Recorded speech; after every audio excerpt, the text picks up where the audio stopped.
Assalamualaikum warahmatullahi wabarakatuh. Kepriye kabare bocah-bocah kabeh? Padha sehat to?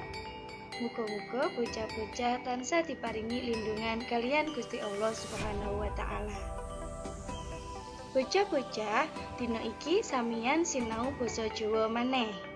Babagan sing arep awake dhewe sinaoni dina iki yaiku babagan sandangan aksara Jawa. Sadurunge awake dhewe sinau babagan sandangan aksara Jawa, apa samiyan tasih eling wujud-wujude aksara Jawa iku? Ing kelas 3 awake dhewe wis nate sinau aksara Jawa. Aksara Jawa sing asli utawa sing ora enek tambahane diarani aksara legena. Wujude aksara legena iku ana 20. Ana aksara H, ana aksara No, Ca, Ra, Ka, Da, Ta, Sa, Wa, La, Pa, Do, Jaya, Nya, Ma, Ga, Ba, Ta, Nga. Ayo diiling-iling bentuke. Aksara H, aksara No, aksara Ca, aksara Ra, Ka, Da, Ta, Sa, Wa, La, Pa, Do, Jaya, Nya, Ma, Ga, Ba, Ta, Nga. Yen sampeyan wis iling, totale ana 20 kabehane wujude diiling-iling maneh. Sakniki awake dhewe belajar sandangan aksara Jawa. Ing basa Jawa bocah-bocah, sandangan aksara Jawa iku kaperang dadi 3. Sing nomor 1 ana sandangan swara. Sing nomor 2 ana sing jenenge sandangan panyigek wanda.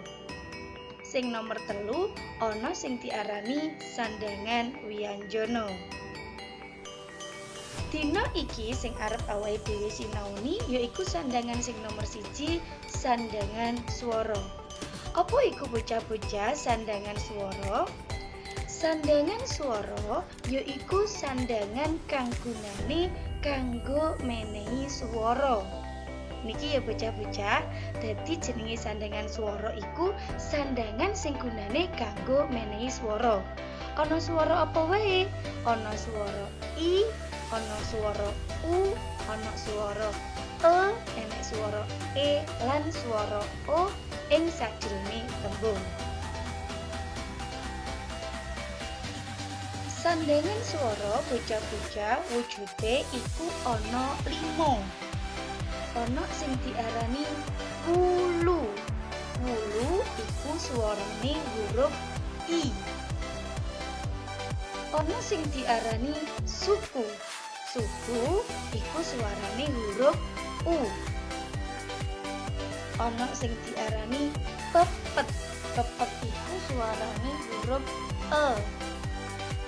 Ana sing diarani taling. Taling iku swarane huruf E. Sing terakhir ana sing diarani taling tarung iki suarane O. Dieling-eling bocah-bocah nggih. Wulu suku pepet taling taling tarung. I U E O.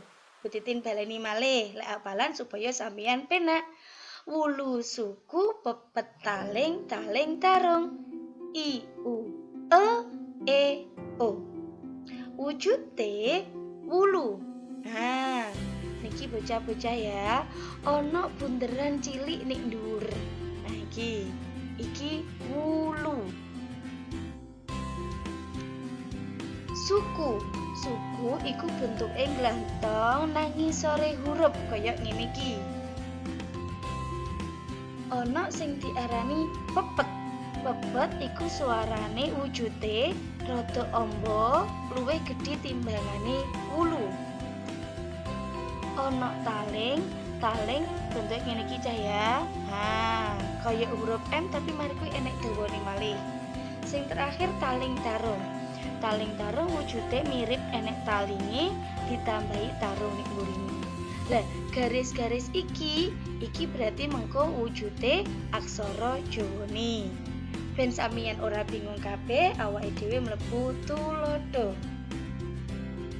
Tuladhane ing kene Bu Titin duwe ukara utawa duwe tembung sapi, buku, sego, gule, lan duwe tembung toko.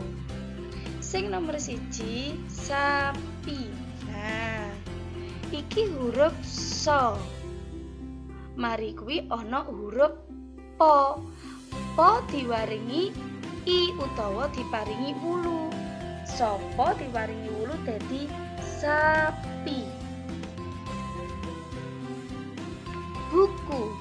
Buku awake dhewe tulis huruf B, dipilih B, diwarai suku ning ngisore dadi bu. Ko dadi ku. Sego. Huruf so diparingi pepet. Go tetap ditulis go. Gule huruf go diparingi suku. Lah, le nek kene awake dhewe talinge ditulis dhisik, dadi diseleh ngarep lagi huruf lo. Toko.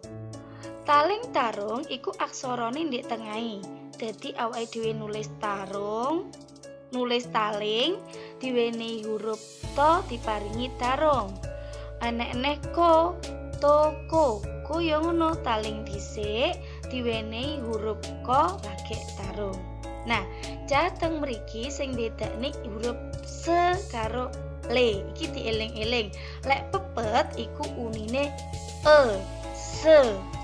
Lek taling iku unine e, le. Niki bocah-bocah ya sing ayo dhewe sinaoni dina iki ana tembung sapi, buku, sego, gule, lan toko. Iku mau bocah-bocah sing awake dhewe sinaoni dina iki yaiku kaitane karo sandangan swara. Sandangan sing gunane menehi swara. Matur suwun bocah-bocah, mugi manfaat kanggo sampeyan kabeh. Utitin akhiri wassalamualaikum warahmatullahi wabarakatuh.